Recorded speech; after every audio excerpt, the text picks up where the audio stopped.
Hi, we're Team Superb Owl. This semester we help piece together the genetic makeup or genome of Sammy the Great Horned Owl, Rice's iconic mascot. Our efforts spur new lines of scientific inquiry about the great horned owl's natural history and the species' place in the owl family tree. So how do we assemble Sammy's genome? Well, the great horned owl DNA collected from the Houston Zoo and sequenced by the Baylor College of Medicine are fragmented. It's our job to put them back together. Imagine you're solving a puzzle, but it seems impossibly difficult. There's no reference image on the puzzle box, just like how we don't have a reference for what the great horned owl genome should look like, since this is the first time it's ever been done. For our project, we make a best faith attempt at solving this puzzle with the latest cutting-edge genome assembly tools and develop analytical methods to evaluate how we did. The high-fidelity genome we constructed will be shared in a public database maintained by the National Library of Medicine.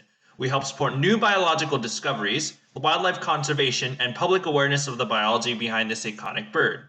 To learn more about our project, please stop by our poster. Thank you!